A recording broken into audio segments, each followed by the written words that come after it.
Tenang saja Pak Prabowo. Tenang saja Pak. Saya sudah ada di sini.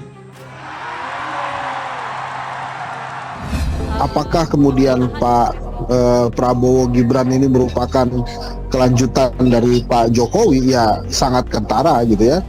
Sekarang sudah ada KIS, ada Kartu Indonesia Pintar, ada PKH.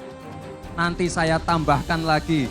Bahkan wajar kalau kemudian publik mengatakan bahwa ini adalah skenario atau plan B dari 3 periode yang gagal. Maka dihadirkan Gibran untuk menjaga itu dan dihadirkan Pak Prabowo yang memang loyalis terbaiknya Pak Jokowi saat ini.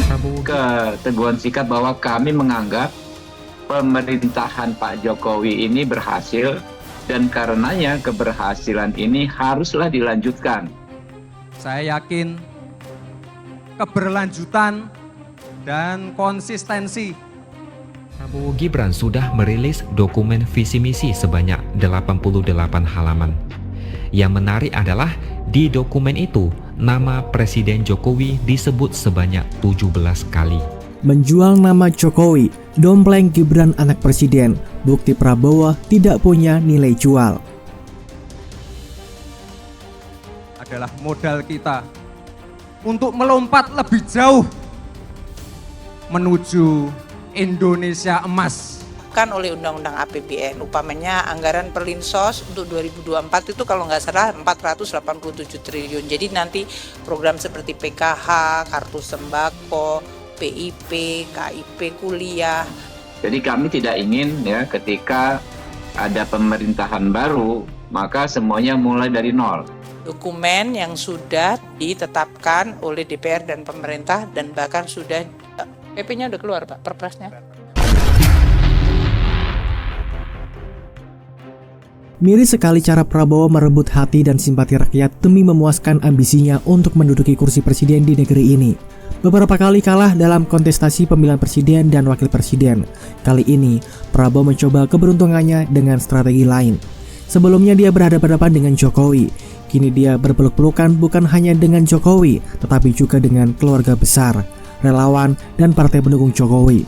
Ibarat kereta ini satu gerbong, kereta diangkut semua oleh Prabowo.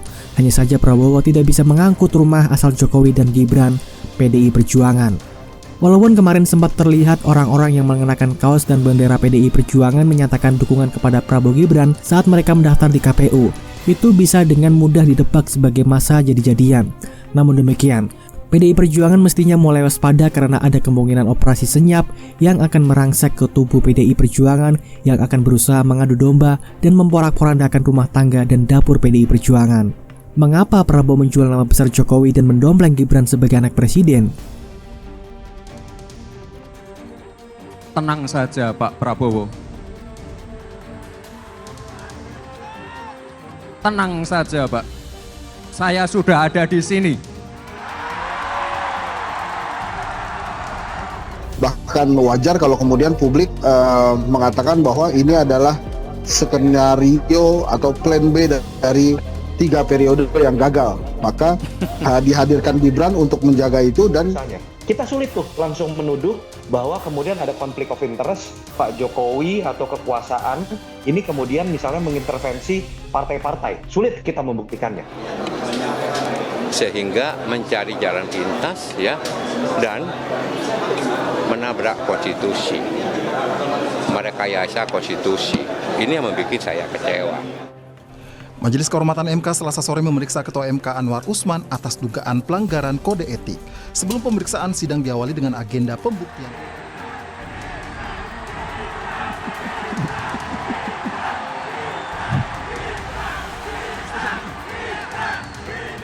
Delapan itu hari terakhir untuk pergantian capres paslon. Soal putusan belakangan, tapi yang penting dimungkinkan putusan MK ini sebelum tanggal 8. Jadi beliau ini akan ditugaskan pada tingkat yang lebih tinggi lagi. Tetapi ada ketidaksabaran. Jadi ini yang menyebabkan kemudian orang kok melihat kok dalam 2 tahun terakhir memang ada sebuah upaya sistematis yang Mas Gibran itu sebetulnya dipersiapkan sebagai calon pemimpin untuk bisa meneruskan apa yang sudah dikerjakan oleh Pak Jokowi dan Pak Rudi di Solo.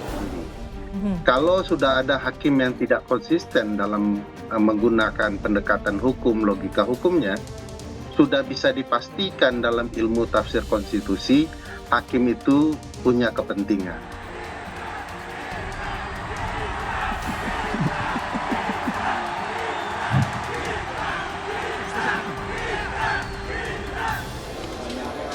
Sehingga mencari jalan pintas ya dan menabrak konstitusi. Ada kekuatan yang mendorong pelanggengan kekuasaan ini, dan kalau kita lihat efeknya secara politik dan dalam konteks nilai-nilai secara norma, ini lebih mengerikan nih. Merekayasa konstitusi, ini yang membuat saya kecewa.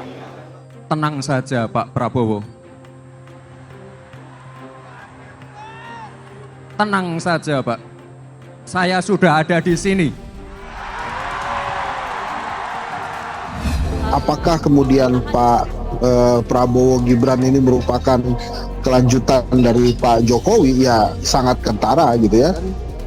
Dihadirkan Pak Prabowo yang memang loyalis terbaiknya Pak Jokowi saat ini. Keteguhan sikap bahwa kami menganggap pemerintahan Pak Jokowi ini berhasil, dan karenanya keberhasilan ini haruslah dilanjutkan. Saya yakin keberlanjutan dan konsistensi. Prabowo Gibran sudah merilis dokumen visi misi sebanyak 88 halaman. Yang menarik adalah di dokumen itu nama Presiden Jokowi disebut sebanyak 17 kali. Karena dia dan koalisinya tahu dan sadar benar bahwa cara-cara lama sudah pasti kalah. Mereka yakin hanya dengan merangkul Jokowi dan para pemujanya akan memenangkan kontestasi 2024. Prabowo memilih jalan ini membuktikan bahwa dia sebagai calon presiden tidak mempunyai nilai jual yang layak ditawarkan kepada pemilih. Coba temukan satu saja kualitas Prabowo yang layak dijadikan alasan bahwa dia akan sanggup memimpin Indonesia. Dia minim prestasi, bahkan cenderung sering gagal. Dia juga minim ide. Tidak pernah terdengar ide cemerlang yang keluar dari pemikiran Prabowo. Dari segi HAM, dia mempunyai sejarah kelam. Benar-benar tidak ada yang bisa dijual. Satu-satunya yang dia selalu ulang-ulang adalah tegak lurus dengan Jokowi, melanjutkan perjuangan Jokowi. Ditambah lagi dengan membawa Gibran sebagai cawapres berkat palu sang paman. Sah membuktikan tidak ada kekuatan nilai yang melekat pada diri Prabowo. Anda bisa bayangkan jika Jokowi dan Gibran dilepaskan dari Prabowo, nilai dia 0. Apa artinya? Kalau Prabowo Gibran menang, mereka akan selalu dibayang-bayangin Jokowi dan orang akan mikir bahwa Presiden Indonesia bukan Prabowo, tapi Jokowi berbulu Prabowo. Apa jadinya kalau Prabowo kalah? Mereka dengan segala kekuatan kekuasaan akan merebut kemenangan itu dengan paksa. Mumpung sang paman masih aman di Mahkamah Konstitusi, Paul masih tersimpan rapi di dalam laci, semua bisa diatur. Karena itu, Gibran dengan kepala tegak bisa berkata di hari pertama sebagai cawapres, "Tenang saja Pak Prabowo, tenang saja Pak, saya sudah ada di sini." Saya jadi ingat bagaimana pembuat kapal Titanic begitu sombongnya merasa bahwa kapalnya tidak akan pernah karam. Akhirnya, dunia menyaksikan kapal megah Titanic tenggelam dalam pelayaran pertamanya. Perjuangan itu bukan tegak lurus dengan penguasa, tapi tegak lurus dengan nilai-nilai luhur kebangsaan, kemanusiaan, dan ketuhanan. Semoga kita adalah orang-orang yang berani berpikir dan bertindak benar.